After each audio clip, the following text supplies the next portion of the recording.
Good morning, everybody. Welcome to Coffee with Casey, where we talk about the market conditions and things that are going on. And I started this in 2020 because market conditions are everything. Understanding what's going on in the market, your clients are depending on us to make decisions and pricing homes based on what's happening in the market today. So I started Coffee with Casey to stay up to date on the market on a weekly basis. So let's talk about the market update. You'll read something in the newspaper about how the market is doing. That's on information that settled 30 days ago, on contracts that were written 90 days ago, on decisions that were made 120 days ago, right? That is too late.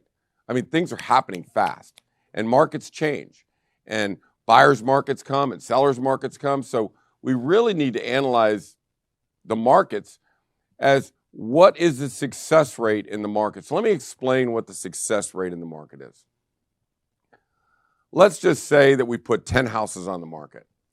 How many of those achieve success? And success is, and we had a whole series on this, selling the home in the first 96 hours, because that's when there's multiple contracts, highest prices, no contingencies.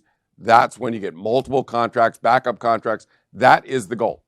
So the goal, or the success, is selling a house, putting it under pending in less than 7 days, right? So if 10 houses go on the market, how many of them achieve that goal, right? So we're going to look at it, and I look at this every week. In fact, I just sat down with a predictive analysis with a seller and said, our numbers are and then we looked at the market and went, oh my gosh, we do not have any choice. We must move to a certain point. So by doing that, that seller will be one of the 10 that sell, and that's what it is. Currently, only 1 out of 10 homes are succeeding in selling a home and putting it under contract. I'm going to show you that right now. Now, each market may be different, but that's about what it is, 1 in 10.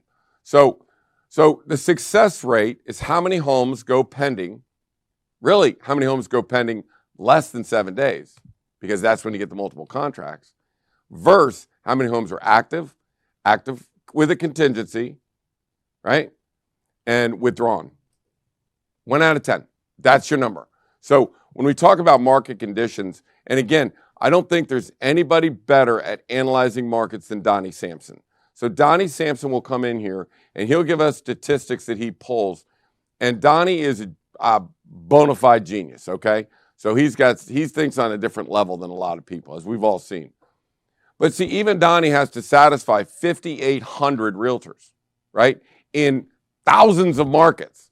So even Donnie has to give general descriptions and general statistics as to how the whole market is doing. We as realtors need to know, how's the market doing within a 2-mile radius between 800,000 and 1 million of the house I'm getting ready to put on the market. In other words, I need to dissect every single market, and I need to do it like that. If I'm going to tell that seller where the prices are going to be, we need to know what the market is and what the success rate of the current market is. So, Justin, let's go ahead and hit the first slide. Let me show you. Can you whip through that? I'm looking for the, I'll go back to that, but I'm looking for the success rate of all of them. So just go down another slide, and another slide, and another slide. Okay, that's the success rate, folks. So in Arlington right now, 19% of the homes are achieving that. In McLean, 18% are achieving it. And you can see along the way, in Willisford, not one house went pending out of whatever it was, 10.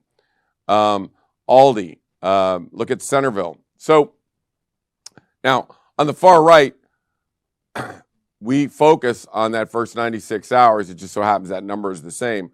But 96% of our listings are selling in that first 96, in that first week without a contingency. So, but that's how the rest of the market is doing. And it's because, maybe they're not analyzing the market. Maybe they're not getting the right price on. Maybe they're not doing predictive analysis. I can tell you a lot of agents come to me and they say, can you help me? It's 30 to 60 days downrange. Did you do a predictive analysis before you launch this house? Once we get to 30 to 60 days, it's a dogfight. We failed. We need to make sure that we do a preemptive strike that we are doing a predictive analysis that when we launch, we have a 90%. Oh, you got that? Okay, thank you. So we've got a 95% chance that that listing is going to be the 1 out of 10 that goes under contract. But if you look at this, I mean, you know, in South Riding, maybe it's 1 out of 5 because they only have 4 houses, and one of them did achieve that goal. But what I want to do is I want to go back and I want to look at, whoa, dog, sorry about that. Did I screw that up, Justin? That's what happens when you give a football coach a thing. All right, thank you. Now I'm going to show you how we analyze an individual market. We're going to go to Ashburn first. I think that's the first one up. Now, all of these charts are at CaseySamson.com. You can go to Market Snapshot, and every week I put up what is the success rate of these houses. All right, so here's what Ashburn looks like. And you can see in here, and I'm going to walk a little bit closer because I need to see these numbers. So you can see that one of them is pending. All right, you see on the left-hand side, see all those? That pending house went under contract in 5 days. That's a success. But I've got 1, 2, 3 that withdrew. I have 1, 2, 3, 4 that are actively on the market. So that's 1 out of 5, right? 1 out of 8, really, if you see all the ones that fell off the market. So look at the days on market of the actives and under contracts, 25, 15, 125, 38, 32. These are all failures. These are all failures. They went on the market. They didn't go under contract in the first 5 days. So I've got 1 of all those houses on there that went under contract in 5 days. So if I look, I guess I could have done this and looked a little closer at this group. But this is a breakdown, and you can see the status on the left, the days on market, age of the house, size of the house, address, lot. So you can see if you're following a house in your market and you're following this market, if I'm an Ashburn realtor, I need to know what all these people are doing. Because if I'm listing a home in Ashburn, I need to know what the success rate is. Look, they've got 1, 2, 3, 4, 5. They have 5 homes coming soon. So is that important if I'm launching a listing in Ashburn? You bet your ass it is. So not only is it a 13% success rate, but I've got 5 new listings coming on. So if I'm stuck between 900 and 850, where am I going to launch that listing? 850, right? If you launch at 900, and that's fine. If you want to go at 900, if you think that's what it's worth, and you put on 900, that's fine. Put that on coming soon. Do that for 7 days and see if the market is out there. I just tried 950. There's no market out there for that seller. We had to go to 899, and we'll launch 899, and we will get multiple contracts. Our average is about 52. Well, our average is 93,000, but I don't think in this market we're going to get that. Our average is once we drop a house 50,000, that we get $93,000 above list price with multiple contracts. Now, again, markets are changing. There's 13% success rates. Maybe we only get 950 instead of, 980 or 990.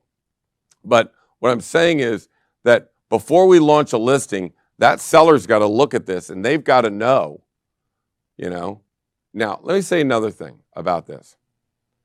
And this is very important. We had a house that one of the people on our team, Pharisee Ways, was going to list. And we had it at $1.2 million. That's what we think you need to test. $1.2 million to make sure the market is there. A neighbor sold for $1.3 million. The neighbor was bigger. The neighbor's assessed for more, blah, blah, blah, blah, blah. But the neighbor sold. He said, if Jimmy's getting 1.3, I should be close to that. That is, and this is what everybody needs to be aware of. That is what's called an anomaly. For some reason, for whatever reason, 10 houses go on, that is way out of character with the rest of the market. Maybe it was perfect time, perfect place. Somebody was looking at that house. They knew him. Something happened. But that anomaly threw everything off, and it made the seller think, hey, maybe we're not 1.2. Let's go off at 1.25, or let's move up because of the neighbor. That was an anomaly. Everybody else was selling, everybody, at 108 to 109% in Willisford, except for that house, 120. Well, let's go for 120. Wrong. That was an anomaly. It's hard to convince a seller that a house is an anomaly, but it is. And this is what proves it. If you look up here, and you can see that chart, if the average of the solds, 5, is 114, and the average of the under contract is 113, is there any reason why you'd want to put the house on the market for 120 or 125%? And let's say there is an anomaly. Let's say there is one house in here. The 1.3 shows up. Wow, the 1.3 is at 124. Well, wait a minute. That's an anomaly. Everybody else is at 113. Let's not get thrown off by an anomaly. By somebody, they go, hey, we've all heard this. Well, that house over there sold for this. That is an anomaly. It is not characteristic of the rest of the market. So when we talk about market conditions, you have to look at what's the success rate in your market, right? This is Vienna. So we're getting ready to launch into this market right here. Now, Donnie, who just walked in the room, is famous for going, yeah, but you got Vienna. Vienna's different. Vienna's bullshit. He always says that. It's like, oh, it's easy in Vienna. Anybody can do it in Vienna. Come on, it's Vienna. That's bunk. 11% of the homes in Vienna had a successful launch. In the last 7 days, if you look at what's going on right now, I see 2 coming soons. I see 1, 2, 3, 4, 5, 6. 6 actives, 4 actives with contingencies. What does that mean? They failed, right? They put it on the market. They had to accept the contract. Look, one of them is 282 days. One of them's 37. One of them's 34. Do you honestly think they're going to get a contract without contingencies? Of course not. Those are failures. So I'm not marking those as successes. Those are failures. Now look at the pendings. One pending is 25 days and one pending is 34 days. Are those 2 successes? Well, because they're pending, I'm putting them down as a success. And if I didn't put them as success, guess what the number would be at the success rate? 0. 0. So if you look at this list, look at how many withdrew. 1, 2, 3, 4, 5, 6. 6 homes withdrew. 2 homes went pending. They went pending at 25 and 32 days, which we all know is a failure, because if that happens, then you got some serious issues in pricing and, contingencies and all the rest of that. So really the success rate in Vienna at this time is 0. And with all the confidence in the world, I looked that seller in the eye today and I said, if we move to that price, we're going to get contracts. We're going to sell this damn house. We're not going to have contingencies, So when we talk about market conditions, I could tell you that being able to analyze a certain section of the market is critical to listing a house and getting it sold in the first 96 days.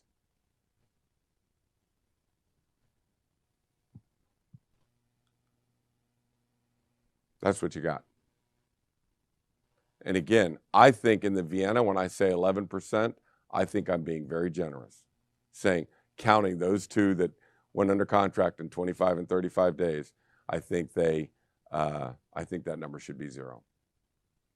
And in fact, probably in the coming weeks, I'm going to start eliminating all pendings that took 30 days to get under contract, because that is not indicative of a success rate. A success rate is get the house on the market, get it under contract, no contingencies, and do it within the first week when you have multiple contracts. Can you do it in this market? We're going to do it this weekend. We did it last weekend. We did the weekend before. So I guess the key is this is no place for overpricing. It's no place for sellers trying to say, well, Jimmy got.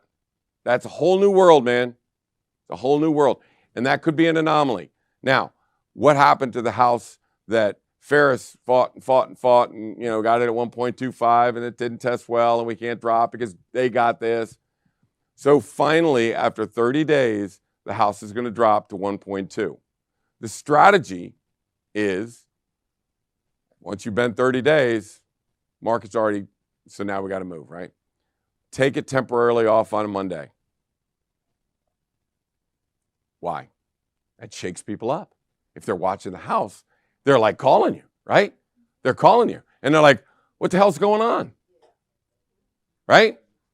So what we're trying to do on temp off is we're trying to shake up the market. It worked. Somebody's bringing in a contract. Now, They better not bring it in for 1.2, because the reason I'm dropping it to 1.2 is to get multiple contracts and get that thing bid up. It's really worth 1.5. And you know what I'm using? The anomaly. I'm like, if that house is worth 1.3, we're worth 1.275. So I'm talking to my seller, and we're realizing it's an anomaly. It's going to help us, but it could hurt us because it's going to mislead us into overpricing the home and doing something wrong. Does everybody make sense? And I will tell you that you need to learn the word anomaly, right? It's an anomaly. So here we go. What we're trying to do is we're trying to get our group, certainly my clients, we need to maintain 90 to 95%. And let me tell you, let me be clear on this. Who's selling houses right now? People that want to sell them or people that need to sell them? Only needs, right? Nobody wants to, because they don't want to move up, although I'm going to talk about that opportunity here in a minute. So if I have somebody who's, in the hospital or died, and, it's death, divorce, and downsizing is why people are doing this. In desperation, they've lost their job. It's going to foreclosure, right? So let's think about this. You've got 10 people that really need to sell their house, and our success rate is 10%. What happened to the 9? Well, that's the second part of the class. Opportunities, right? It's time for opportunities. All right. So if you want to stay up to date on your market, you can do it at CaseySamson.com. Just click on it. It'll have Ashburn and all those. And I'm going to update these on Thursday mornings before I do the show. And I'm going to do that because that gives us a full 7-day cycle where houses can list on Thursday, and let's see what happens. Let's see what happens by Thursday. Let's see how many of you are a success. But I will tell you that making sure that your sellers and buyers understand what a success is and what the success rate is in your particular market is critical. We launch houses every week. And without this as a tool, I'm telling you, I'm going blind. Well, Jimmy got that. Well, kind of says 1.2, maybe, we're at 10%. We'll test 1.2. We'll see if there's anyone out there. And if not, we're going to 1.15.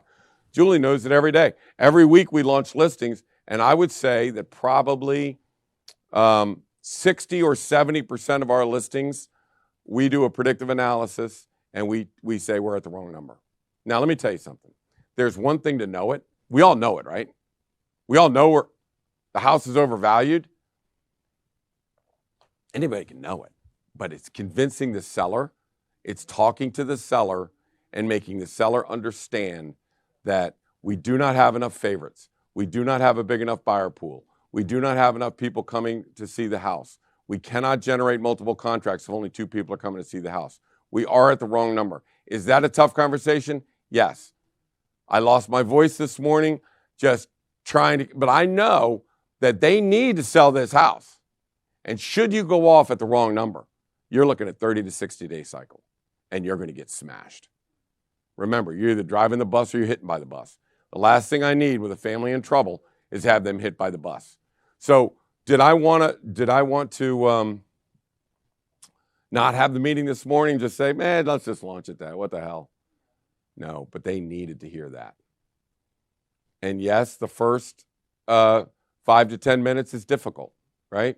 But I'm sorry. Look, there's either right or there's wrong. And if you just say, this is what's right, this is what we're going to do, then I know it's a tough pill, but you know it's also a tough pill? Trying to talk to them for 30, 60, 90 days while their house isn't selling. And the agents come to me, and I know I get involved. I'm trying to help them out, but man, you're in the toilet bowl. I mean, we're in a downward death spiral. So understanding market conditions, doing predictive analysis is it. Okay, let's talk about opportunities. Yeah. And let me tell you why. He says, well, you're the expert, right? And you did it. And if 96% of your houses do that, I have the confidence to do what you tell me to do. Got it.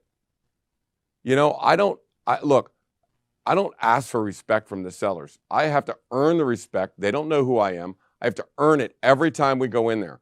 And you have to earn their respect. And they need to respect that you know what you're talking about and you're doing what's right. And there is $100,000 at stake. If you look at this chart, you look at the charts I run on my site, you'll see what they sold over assessment. Some are 50,000, some are 150,000, some are 200,000, right? Somebody did it right. Somebody did it wrong. The difference between getting a low number and a high number is somewhere in the 10 to 12% range. So if I'm listing a $1.5 million house, right, I've got at least $150,000 to $200,000 at stake. That's the difference between doing it right and doing it wrong. Okay? Let's talk about opportunities. So in the spring, if 90% of the homes are going under contract with multiple contracts, does your buyer have an opportunity to buy a house at a reasonable price? No. Can they move up if they want to? No. They couldn't. They put in 6, 7 contracts. They couldn't get them. They were overpaying. Everybody was bidding $200,000 over. So moving up, really, you want to, you need to, you've got 2 more kids. It's like, we're busting out of this. We got to get a bigger house. We have to have a bigger house, right? Families grow, just natural, but they've been unable to buy. So you have pent-up buyer demand. Move-up buyers. Donnie just walked out of here. Donnie wants to buy it. The house down the road is bigger, blah, blah, blah, blah, blah. Bigger, better house. Sure would be nice to have that house. Donnie's a want-to guy. There are want-to buyers. But there are also need-to, and the need-to buyers to move up haven't been unable to do it. Not now. I just showed you the chart, right? You see all those things that were active? You see them on the market for 30, 40, 60, 90 days? Any of you sat with a seller that's been on the market for 30, 60, 90 days? They're panicking. I mean, they're full out panic. So if you walk in as a buyer and you show them, this is what the house is really worth, this is what the market conditions are, this is what I'm willing to pay for that house. Are we going to pay higher interest rates? Yeah, sure. We'll get a just rate mortgage and live with it. But I'm going to do some math here in a minute. If a person is going to move up, now is the time to do it. I'm just telling you, now's the time to do it. I know everybody's like, well, you can't move up. I don't want to leave a 2.5 to a 7.5. But you can buy the bigger house. You're at 2.5 and a house is too small. You're unhappy. You come home every night. You wish you had a bigger house. You need a bigger house. Couldn't do it before, but you can do it now. You can do it now. So let's say an average interest rate is, 4.5%. Everybody would do it. Okay, the difference between 4.5 and 7.5. Let's say you pay another $3,000 a month on your mortgage payment. Let's say you're paying $3,000 a month. Let's call it $30,000 a year. It's tax deductible. So you're only paying $20,000 a year. But you're getting $150,000 off where that price would have been if there was a bidding war going on in that price. So I'm paying $20,000, but I'm saving $150,000, right? That's 7.5 years of payments. So if interest rates come down between now and 7.5 years, I win. I win. And I'm living in a bigger house. I'm living in a nicer house. I'm living in a house I want. So our job is to point out the opportunities for people when the time comes. And right this second, if I've got a 10% success rate, that means there's a 90% what? Failure rate. They've failed. Take advantage of the failures. We're going to take advantage of the failures. So our buyers, we're telling them, I know, but here's the math. Okay? Yes, you're going to pay another $20,000 or $30,000 a year in mortgage payments. It's tax deductible. Write it off. Now, again, I want to do a side note here and just say we haven't had to do this in a while, but if I pay $30,000 extra in interest, I can get a tax write-off and I can take that extra money home every month using a W-4 form. Whole different conversation. So if I have to pay, Uncle Sam is going to give me cash back because it's a tax write-off. I can take that every month to offset my mortgage payment. So that I think is more prevalent now that payments are higher. You have to figure out how you can afford it.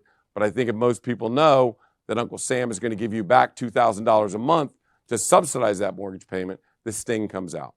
But the bottom line is this. If I pay $30,000 a year and I write it off, I'm really paying $20,000 a year. I'm getting a house for $150,000 less, sometimes two. Sometimes $200,000 less. That's 10 years. So, and the good part is you're in the house you need. When you drive home at night, you're happy. You were able to get a great deal on the price of the house that you're going to buy. That 10% success rate, do you think that shows up when we present a contract? Oh, yeah. We're going to give a contract. We're going to say, look, there's 10 available houses for us to buy. Only one went under contract. Only 10% are under contract. Show that to your seller. The realtor is trying to get their seller to accept the contract, right? I'm just going to help them. I'm going to say, show them that. Show them that number. The success rate is 10% in your area. Let's see how they like that one. Now, so who has the leverage? Who has the leverage when there's 10 houses and one buyer? The buyer, right? It's the exact opposite of what I try and do. I'm trying to get multiple contracts. I'm trying to get 10 people or 7 people or 5 people or 3 people to bid on a house.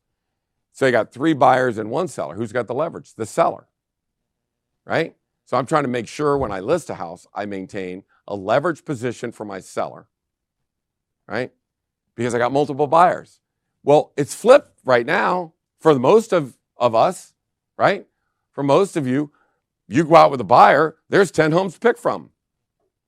And by the way, if it has an AC, that's the first house I would go look at because that contingency is going to kick out and the sellers are going to freak out. They're going to literally freak out. What do you mean the home inspection came back? Oh my God. So not only do we have leverage, but we have panicked sellers. Yeah, I know, you're going to pay $30,000. Look, everybody's income's going up. Everybody's making more money. It is what it is.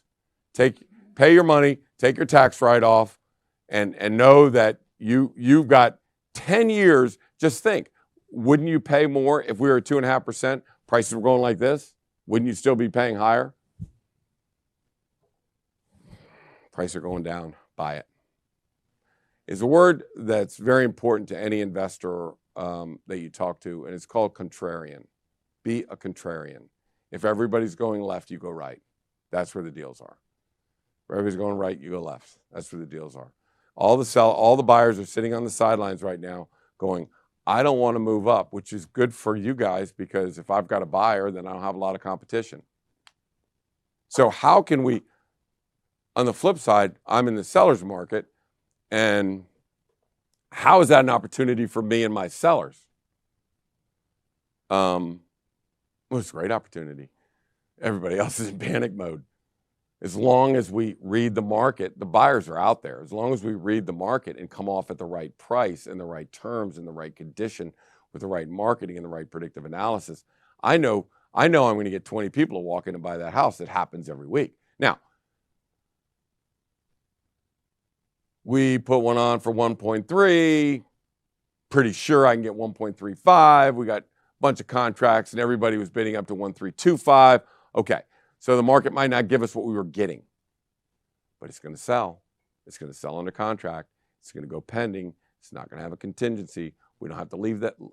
We don't have to live through the hell that is home inspections, home sale contingencies. I mean, let's look at this. Let's say somebody walks into your house and says, I need to make this contingent on me selling my house. At a 10% success rate in the market, what are you selling it for? Yeah, that's $50,000 over what it's worth. So they're going to tie up your house, put it at AC, right, for 30 days, and you're just going to keep clicking. On a seller that what? Needs to sell their house. As long as we do it right. As long as we do it right. As long as we prepare the home, price the home, predictive analysis on the home, make sure we get it out to our market. I'm sorry, I got a bad throat. Get out to a bad throat. Can I grab can I grab a couple of these bad boys? Thanks. So, where was I before my throat caved in? What did I say? No. So when we're listing, is this an opportunity for me as a listing agent? You bet your ass it is. Why? Prices are going down. We're at a peak. If you think things are bad now, what's going to happen as we live in a 10% success environment? What's going to happen to pricing? So let's say you're trying to get out of here with as much money as you possibly can. Is this an opportunity to sell? You bet your ass it is. In fact, I'm telling sellers right now, yeah, you're at a peak. You are selling at a peak. You need to get out before prices could go down 10%, 15%. They could. Now, isn't that contrarian? I mean, the buyer, why would we buy a house if prices could go down? You're going to live in it for 10, 20 years. What do you care? It's going to go down. It's going to go up. It's going to go down. It's going to go up. A home is, they say it's an investment. No, it's not. It's a place for you to live. Long term, your mortgage payments are going down. You're living in the house. The value is going up. Sometimes a lot, sometimes a little, sometimes going down. Doesn't matter. It's your family. Thank you. You're trying to provide a home for your family. What do you care if it goes down 8% or 9% and then it takes 5 years to come back? What do you care? You don't care. But for somebody that's going to take as much money as they can and go to South Carolina, it's important for them to go out on top. So where's the opportunity? Sell. If you're going to sell and downsize, sell. Again, that's a market that's just sitting there waiting to move. But, at 10%, you're going to sell in this market? Sure. As long as you have a great realtor that's at 90%, what do you care? What do you care? So the opportunities I think we have outright the second, buyers should be moving up. You need to call and contact everybody. Call and contact everybody who's thinking about it and say, look, let's do the math. We would have to pay $150,000 more for that house. We bid on these houses. They were bidding them up $150,000. Right now, we can come in and get that price down at a low level. This is the best rate we can get, blah, blah, blah. We're going to pay another $2,000 or $3,000 a month. Do the math for them. It just makes sense to buy a house when there's not the buyers out there. Move up now. And then do your job on the sale and say, and so let's say that housing prices are down a little bit, right? So the big one, we're going to get that's in trouble and desperate and leverage and blah, blah. So we're going to get that one down. But the house that you have, the smaller house that you're selling, we don't have to take a discount if we do it right. If we're not panicking, if we are in control, if we do have multiple contracts. So that's why if you're a great listing agent, then do the things, follow the 96. Follow the 96 rules. It works for us, right? And if you're an inexperienced agent and you're like, I don't know, then refer it out. The numbers work on that too. If you go and you try and get 4 listings and you get 1 listing and then half the time they sell and half the time they don't sell, it'd be easy to refer all 4 of them out and get 25% on each deal. And then you don't have to do the work and then you have to do the energy. If you do not think that you can close it, get it in the hands of somebody that can. I bet Larry Bean can close it. I'll bet Ian can close it. If it's in our wheelhouse, I bet we can close it. So Samson has top agents. We're lucky enough that, so Wall Street Journal and Real Trends has us #1 team in the medium team in the state of Virginia. So all of a sudden I started thinking, I got a friend that can't sell a house in Florida. So they're really cool about getting this network of top agents. That's what they're called, Network One. Top agents. Call them up, #1 team in thing. You're the #1 team in Naples. Can you help me? Absolutely. 25%. My friend's got the #1 team in Florida selling his house. The person that was selling his house was a buyer agent that never listed a house. That's why it was screwed up. So now in comes the #1 team. So just find the #1 teams, not large teams, but medium teams. Those are the teams that have, less than 10 agents. They all must be top producers. If they're doing $150 million a year, then each one of those agents is a $30 million agent. And they're small enough that the principal is involved in every transaction. So that's what you want to do. You want to think about it. In this market, you're going to have people that are in other parts of the country can't sell their house. Aunts, uncles, friends, people that were in your sorority or fraternity, business associates you used to know, people around the country. There are people out there that need help. Network one, medium team in that market area, talk to them and get them lined up with that group. Now I'm telling you, it worked like a charm. That thing sold so fast that my head was spinning. Thank you for watching Coffee with Casey.